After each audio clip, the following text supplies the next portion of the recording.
चलिए unique success में आज हम बात करेंगे इतिहास पे। इतिहास आप कितना भी पढ़ लें, कितना भी समझ लें, लेकिन उसकी कहानियाँ मज़ेदार लगती हैं जब कोई हमें सुनाए। और जब हम किसी अच्छी किताब को पढ़ें तो उस किताब से भी दोस्ती हो जाती है, और जब तक उस किताब को छोड़ते नहीं जब तक वो कहानी पूरी ना कर लें। तो जो किताबों के शौकीन हैं और जो किताब कहानी अच्छी सुनना, अच्छी बातों के शौकीन हैं, वो आज इस बात को सुने। आज हम बात करेंगे कि ऐसे बादशाह पे जो बादशाह हर किसी की समझ में नहीं आता, लेकिन हम जब उसके बारे में पढ़ते हैं और जब हम जानते हैं तब हम ये देखते हैं कितना बहादुर और कितना ज़्यादा असरदार राजा है। हम व्हाट्सएप यूनिवर्सिटी के ज्ञान पे या फेसबुक यूनिवर्सिटी के जो खुली हुई हैं इनमें दाखिला ना लें और इनको ना समझें, और अगर हम इन्हें समझ रहे हैं तो पहले सनद कर लें। यूट्यूब पे जाके, और यूट्यूब से भी अच्छा विकिपीडिया देख लें, गूगल सर्च करें, किताबों को देखें कि बाकी में ये सच्चाइयाँ हैं या सब ये फेंक रहे हैं, या ये जो आज हमें बता रहे हैं ये भी बहुत बड़े झूठे और मक्कार टीचर हैं। कहाँ की बातें कहाँ का रोड़ा कर रहे हैं। क्योंकि जब आपसे बोर्ड पूछेगा, यूपीएससी है, यूपी है, कोई भी एग्ज़ाम है, जब उसका बोर्ड आपसे सवाल पूछता है तब वो ये नहीं पूछता है कि आपने किससे कहानियाँ सुनी और वो बात चलिए ये लिख दीजिए, कहीं आपको जैसे रिटर्न में लिखने को आया यूपीएससी में, तो अब ये कहानी व्हाट्सएप और फेसबुक वाली नहीं चलती है, फिर आपको सीधा बाहर का रास्ता दिखाया जाता है, बल्कि आप मेंस तक पहुँचते ही नहीं अगर आप फेसबुक और व्हाट्सएप यूनिवर्सिटी वाला ज्ञान रखते हैं। चलिए आज हम बात करते हैं किस पे, हज़रत औरंगज़ेब आलमगीर जो मुग़ल बादशाह हैं और पुत्र हैं शाहजहाँ के, वही शाहजहाँ जिसने आगरा में मोहब्बत की निशानी बनवाई जिसका नाम है ताजमहल। और आपको जान के हैरत होगी इतनी टफ पर्सनैलिटी माना जाता है जिन्हें, और जो इस चीज़ के लिए नहीं जाने जाते उन्होंने भी अपनी बीबी के लिए, राबिया दुर्रानी के लिए, साउथ में एक ताजमहल बनवाया जिसे ताजमहल की नकल कहते हैं, लाल ताजमहल कहते हैं।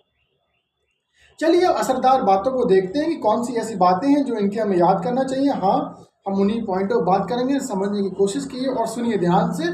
जो आज वैल्यू अमेरिका की है किसके मामले में, इकोनॉमी के मामले में, यानी उसकी इकोनॉमी सबसे बड़ी मानी जाती है। एक ज़माना ऐसा था, आपको सुन के हैरत होगी, कि मुग़लों के दौर में और उस मुग़ल बादशाह के दौर में जिससे आवाम नफ़रत करती है, लेकिन अगर वो हिंदुस्तान की संपन्नता और वर्ल्ड में इज़्ज़त देखे उस दौर में, तो हमारी इकनॉमी जो थी वो 33% और 25% के आसपास नज़र आती है। यूरोपियंस ने यही देखा कि हिंदुस्तान एक सोने की चिड़िया है, उसमें बहुत पैसा है, हर क्षेत्र में पैसा, बस इस तक कैसे भी पहुंचा जाए। ये लोग आए और आपको जान के ये भी हैरत होगी कि इन्होंने भारत को 190 साल, करीब 200 साल गुलाम बना के रखा, लेकिन जब तक हज़रत आलमगीर औरंगज़ेब जिंदा रहे उन्होंने इनको पांव नहीं पसारने दिए। बहुत बुरी तरीके से मारा, जैसे कोई पड़ोसी किसी के देश में घुस जाए उसे सबक सिखाया जाता है। ये तो पड़ोसी में थे, यूरोप से आए थे, पता नहीं कहाँ के। इन्होंने गुजरात की तरफ, मुंबई का जो तट है उधर की तरफ एक बार यही बदतमीजी करने की कोशिश की कि हम समुद्र के रास्ते या फिर किसी भी तरीके से हिंदुस्तान के छोटे के हिस्से को जीत लें और फिर घुसते फिरें, हल्के हल्के जीत लें, जैसे इन्होंने बाद में किया भी। लेकिन ना, इतना बहादुर बादशाह जब रहनुमा हो देश का, तब देश को कोई इतनी आसानी से कंट्रोल नहीं कर सकता। तब जब औरंगज़ेब को पता लगा कि इन्होंने हरकतें की हैं, ज़मीन कब्जाने की कोशिश की है मुंबई की तरफ, उन्होंने आदेश दिया, उनकी सेना ने इन पे इतना बारूद बरसाया, औरंगज़ेब की सेना ने मुगलों अंग्रेज़ों को इतना बारूद बरसाया, इतना परेशान कर दिया, इतना मारा, इतनी लाशें गिरा दी कि जो बच्चे कुछ थे वो भागते दौड़ते गिरते पड़ते जल्दी से जल्दी दिल्ली पहुँचे, और बादशाह औरंगज़ेब के सामने फर्श पे लंबे लंबे लेट गया, कोनियों तक हाथ जोड़े इन्होंने कि हमें माफ़ कर दीजिए, जो अब हुआ है वो नहीं होगा। यानी अर्थव्यवस्था इतनी स्ट्रांग थी, और उस अर्थव्यवस्था को संभालने वाला बादशाह जिनका नाम था हज़रत औरंगज़ेब, वो भी बहुत बहादुर और बहुत ही ज़्यादा कठोर फैसले लेने वाले थे अपनी ज़मीन के मामले में।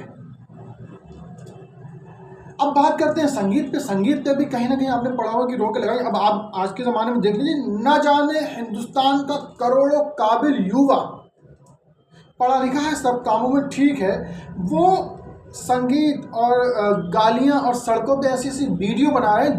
जो वर्ड उनके जो हैं, जो वो ऐसे ऐसे गंदे अल्फाज यूज़ करते हैं आदमी और औरतों के उन अंगों के नाम ले लेके ऐसा बोलते हैं, आपको शर्म आएगी, आप सुन नहीं पाओगे, लेकिन यूट्यूब उन्हें प्रमोट कर रहा है, पैसा दे रहा है, वो और ज़्यादा से गंदी गाली बता रहा है। मैं चैनल के नाम लेके बता सकता हूँ, लेकिन मैं बताऊँगा नहीं, आप खुद समझ गए होंगे मेरा इशारा किधर है, इधर जा रही। तो ठीक है, अगर बादशाह फूहड़ चीज़ को या फिर जिस चीज़ से लगता है कि चीज़ें ग्रोथ नहीं कर पाएंगी उसे बंद कर दिया, ठीक है। फिर हिंदुस्तान को किस तरीके से संभाला अंग्रेज़ों से, और फिर जो पॉइंट है आपको याद करने का वो ये है कि ये भी हिस्ट्री का क्वेश्चन है और जीएस का क्वेश्चन है, आपको याद करना पड़ेगा कि सबसे ज़्यादा किस बादशाह ने ऑलराउंड सारा मिला के सारे बादशाहों में सबसे ज़्यादा हुकूमत लंबे वक्त तक किसने की, तो हज़रत औरंगज़ेब आलमगीर 49 साल तक उन्होंने भारत पर हुकूमत की। और मुग़लों में तो सबसे ज़्यादा की, जितने बादशाह अब तक, जितने राजा बादशाह सुल्तान गुजरे, सबसे ज़्यादा हुकूमत हज़रत औरंगज़ेब आलमगीर ने की। और जो नक्शा आज देख रहे हैं आप, 7 सिस्टर का नहीं जुड़ा हुआ था, लेकिन ये लगभग जीत के या फिर संभाल के, जोड़ के या संजो के एक नक्शे के रूप में औरंगज़ेब ने बनाया, जो बाद में हमसे अंग्रेज़ों ने हल्के हल्के जीत लिया और फिर 1947 में हमें 7 सिस्टर वाला एरिया जोड़ के दिया। जो आज आप हमारा प्यारा भारत या हमारा ये नक्शा देखते हैं, 90% इस नक्शे को, इन ज़मीनों को जोड़ के जिन्होंने दिया, उनका नाम है हज़रत औरंगज़ेब आलमगीर। इकनॉमी समझ ली आपने, नक्शा समझ लिया, इतनी लंबे वक्त तक हुकूमत समझ ली, और अंग्रेज़ों को किस तरह घुटनों पे ले आया था, घुटनों पे क्या ज़मीन पे लिटा दिया था, माफ़ी मांगने पे मजबूर कर दिया था। उनका नाम भी था औरंगज़ेब आलमगीर। एक क्वेश्चन ये बनता है कि कौन सा ऐसा मुग़ल बादशाह है, जैसे अशोक का 2 बार राज्य अभिषेक हुआ, ऐसे पूछते हैं ऐसा मुग़ल सल्तनत में ऐसा कौन सा बादशाह है जिसका 2 बार राज्य अभिषेक हुआ। ये हुआ हज़रत औरंगज़ेब का, जिनका 2 बार राज्य अभिषेक हुआ। उत्तराधिकारी की जंग में भी ये बातें नज़र आती हैं कि इनके जो बड़े भाई थे दारा शिकोह, वो बड़े थे और वो दिल्ली में ज़्यादा रहे थे अपने बाप के पास, जिनका नाम था शाहजहाँ, और ये साउथ में रहे थे। साउथ के वो एरिया अपने पिताजी को संभाल के देते थे, वहाँ पर अगर अशांति फैलती थी शांति कायम करके दे देते थे, उन लोगों से टैक्स वसूल करके दिया करते थे।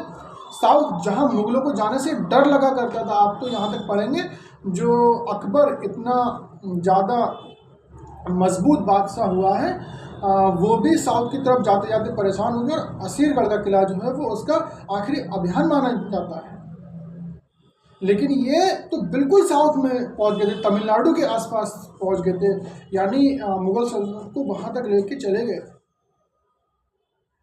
तो जब बात उत्तराधिकारी की आती तो इन्होंने देखा मैंने इतना टफ एरिया संभाला है, जैसे जाने से मुग़लों को डर लगता था, मैंने वो संभाल के दिया है। अब गद्दी की बात आई तो गद्दी सॉफ्ट बिहेवियर वाले को या उस इंसान को नहीं दी जाएगी जिसे हिंदुस्तान न संभले, जो पापा या अब्बू के साथ जो महलों में रहा है और जिसने सिर्फ पढ़ाई लिखाई की है और जिसे तलवारबाजी की ज़्यादा नॉलेज नहीं है और ज़्यादा टफ एरिया संभालने नहीं आते हैं, ज़्यादा बड़ी बड़ी सूबेदारियाँ नहीं की। तो फिर ठीक है, फिर जंगें हुई और जंग हुई तो उत्तराधिकारी के युद्ध में दारा शिकोह की हार हुई, और दारा शिकोह की हार जब हुई तब यही बादशाह बने।